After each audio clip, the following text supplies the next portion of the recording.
Hey guys, Justin here. So I have been reading article after article about Nikola Stock over the past week, and things just keep getting worse.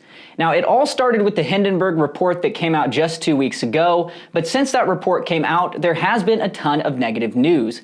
And because of all this negative news, Nikola Stock has plunged 60%. And while none of the revelations about Nikola Stock are surprising to me, I will say that the speed at which things are going downhill for Nikola is not a good sign. By the way, hit the like button if you got that pun. But no, seriously, I predicted in my last video on Nikola Stock that it would take 3 to 5 years for Nikola to go bankrupt.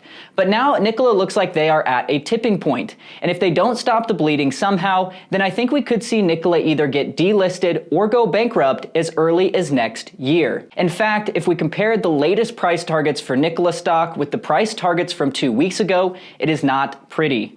2 weeks ago, the median price target was a respectable $49 a share, but now the median price target is only $29.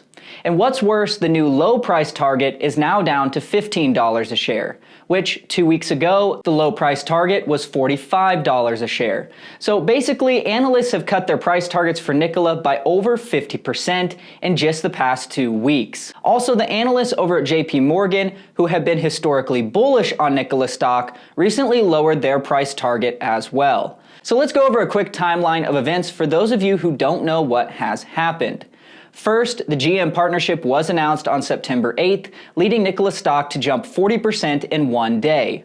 Then, 2 days later, on the 10th, the Hindenburg report was released, which caused Nikola Stock to drop big. Then 4 days later, on the 14th, Nikola released a report refuting the Hindenburg accusations. And you would think that this would have been a good thing, but unfortunately, instead of refuting the claims, it appears that Nikola actually confirmed them. And I talked about this extensively in my last video, but Nikola actually admitted that it never had a fully functioning Nikola 1 semi-truck. This means that Nikola had lied to investors at its 2016 Nikola World event, and it means that they lied again in 2018 when they filmed the Nikola 1 in motion video. Now, I should clarify that in that video, Nikola never claimed the Nikola 1 was being powered by itself. So really, it's my fault. I should have never assumed that it was being powered by itself. But honestly, I was not the only one that was deceived by the Nikola 1 video, since it generated quite a bit of interest. And this interest was not only from big investors, but also small investors like you and me. In fact, by deceiving investors with the Nikola 1, Nikola was able to raise billions of dollars and convinced established automakers like Bosch and CNH to partner with them. And it is highly unlikely that these partnerships would have happened without Nikola's deceptive tactics. But the interesting thing is that despite Nikola's admission of fraud, their partners have actually stood by their side, which is not too surprising, but we will get into that later in the video. Getting back to the timeline of events, after Nikola released their counter-report to the Hindenburg report, the SEC and the US Department of Justice announced they were launching formal investigations, which of course spooked investors further and caused the stock to drop even more. But despite this news, Trevor Milton assured investors that everything was fine and that there was nothing to be worried about. However, it appears everything was not all right because shortly after reassuring investors, Milton disappeared, and there were even reports that he had left the country, which I could neither confirm nor deny through my research. But the point is that he disappeared. After this, things kept getting weirder. Shortly after disappearing, Trevor announced he was stepping down from his position at Nikola. And then, only a few days later, his personal Twitter account was permanently deleted, which honestly really surprised me. However, before his Twitter account was deleted, I was able to screen grab this tweet from September 10th. This tweet is important because it shows that Milton had no plans of stepping down. And the tweet says this: "Cowards run, leaders stay and fight for integrity. Hindenburg is only making people love us more for trying to destroy us. It will take the rest of the day to address the one-sided false claims, but I will put out a detailed report to address it. In the meantime, troll on." So this was posted just 2 days after the Hindenburg report came out, and it shows that Milton had no intentions of stepping down, but instead was ready to fight. So the fact that he did step down shows me that something big is happening behind the scenes that we don't yet know about. And this could include the possibility of formal charges against Nikola and Trevor Milton. But like I said, nothing like that has been reported yet. So the big question that Nikola investors are asking themselves is what happens now? To some, Trevor stepping down was a big blow to Nikola, and for others, they seem to be shrugging it off as if it were no big deal at all. But let's look at Nikola's own words when it comes to Trevor Milton's impact at Nikola. This is a statement from Nikola's SEC filing from when it went public, and it reads, "We are highly dependent on the services of Trevor R. Milton, our executive chairman and largest stockholder. Mr. Milton is the source of many, if not most, of the ideas and executions driving Nikola. If Mr. Milton were to discontinue his services to us due to death, disability, or any other reason, we would be significantly disadvantaged." So there you go. Despite what people are saying, it appears that, according to Nikola themselves, Trevor Milton was highly valuable to Nikola. Now, of course, the question I have after reading this statement is, who wrote this? Did a random employee write this, or was Milton involved in crafting this statement? We have no way of knowing, but I personally wouldn't be surprised if Trevor actually wrote this himself, which would mean that it might not be the most accurate assessment. But whether or not this was an unbiased, accurate statement, or an egotistical statement written by Trevor himself, I do think there is some truth in it. For one, Milton did so many interviews that people know him as the face of Nikola. And I would wager that not many people can name any of the other executives who work for Nikola other than Milton. Also, despite being a liar, Milton is a really good salesman. His high energy and the ability to know what investors wanted to hear was one of the reasons he got himself into trouble. But it was also the reason that you and I even know about Nikola today. Therefore, some would say that Milton simply did what he had to do in order to make Nikola a successful company. But other than Nikola's damaged reputation and brand, the bigger problem for Nikola now is avoiding sliding back into obscurity. Without someone to give interviews to the major media outlets and make bold, visionary statements, Nikola runs the risk of losing publicity. And honestly, without Trevor Milton's visionary leadership, Nikola is not the same stock. In fact, a 2016 study from Bain & Company found that stocks of companies where the original founder was still involved had returns that were 3 times higher than the S&P 500. So make no mistake, for Nikola to survive, they will need to find a new visionary leader. One who is going to step up and become the new face of Nikola. Now, luckily for Nikola, their big partners are sticking with them. These partners include Bosch, CNH, and GM. But it appears that Nikola is now having issues securing a partner to help them build out their hydrogen fueling stations, which is a big problem. And it's a problem because Nikola's ability to sell vehicles is tied directly to their ability to build hydrogen fueling stations. And it appears that the Hindenburg report played a role in this negative news. Executives at Nikola felt like they were close to finalizing an agreement with at least one major energy firm, but then the Hindenburg report came out. And since that report was released, big players like BP have put any potential deals on hold. Which, when you think about it, makes a lot of sense. Hydrogen fueling stations are very expensive, and the last thing any of these energy companies want to do is invest billions of dollars into fueling stations that won't be used for a long time. Basically, the Hindenburg report casted doubt on the readiness of Nikola's technology, and therefore these big energy companies are reevaluating their plans. But despite all the negative news, there are some positive developments for Nikola stock.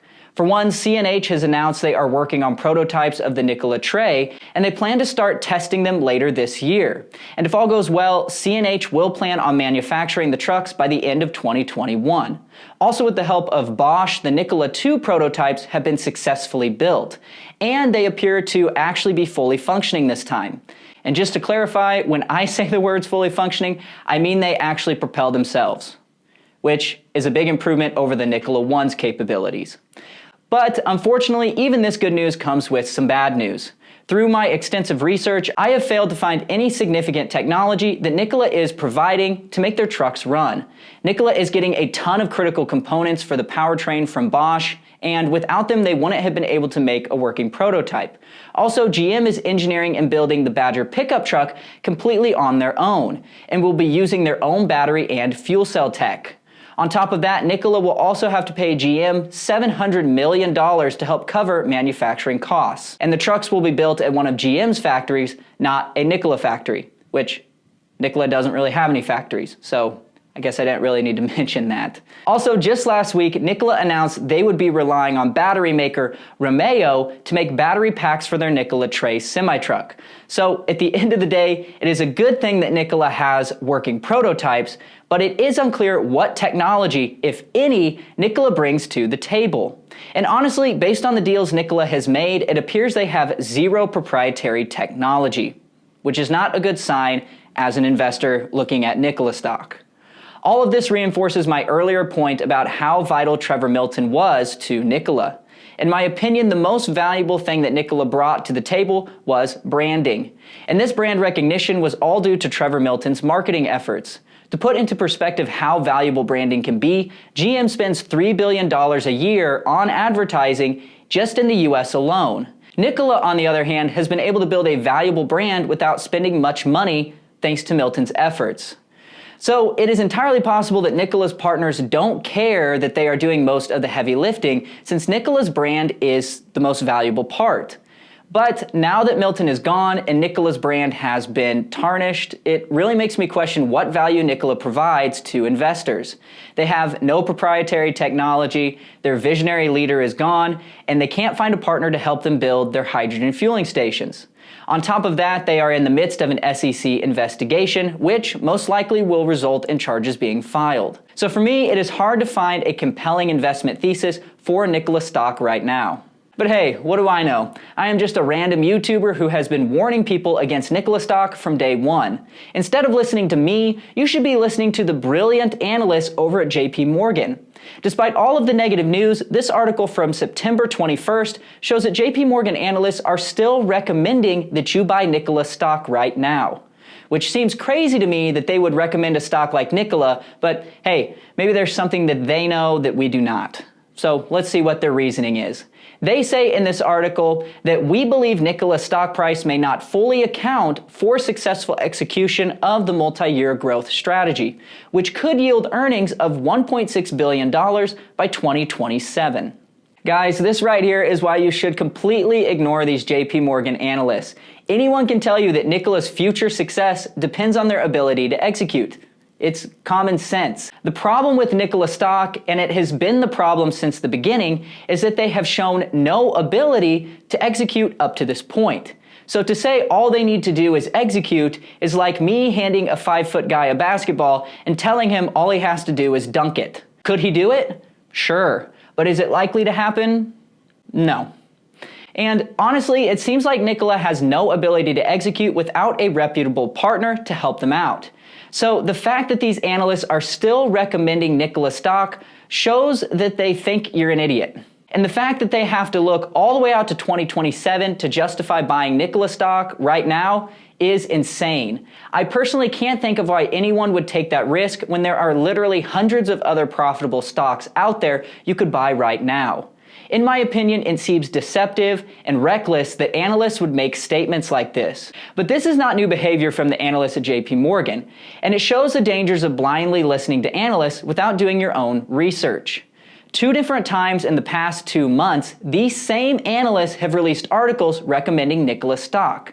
And what is curious to me is that these articles were released literally the day after bad news was released on Nikola stock. And these positive articles were basically puff pieces that said the same thing this newest article is saying. So if you can't tell, I'm really frustrated with these analysts because they are not being honest with you, and some of you have been duped into buying Nikola stock by reading these analyst reports, which if you did, means that you have lost quite a bit of money. And I personally hate losing money, and I don't want you to lose money either. So at the end of the day, there is no reason any retail investor should be buying Nikola stock as a long-term investment right now. It is just too risky, especially since bankruptcy is looking very possible in the near future. But that being said, I 100% support renewable technology companies, and I would love to see Nikola come back from this scandal and turn into a successful company. But throwing money at them right now isn't going to help them at this point. And honestly, Nikola's problems have nothing to do with lack of capital, but rather lack of execution. So in order for Nikola to be successful, they need to show that they can execute. And until then, it's best to stay away from Nikola stock. If you guys found this video informational, make sure to hit the subscribe button. Also drop a comment below with your thoughts. Do you think Nikola will be able to make it through this, or do you think they will go bankrupt? Let me know below. Also check out my channel where I have a lot of other videos that I think you will find interesting and informational. And with that, thanks so much for watching, and I'll see you guys in the next one.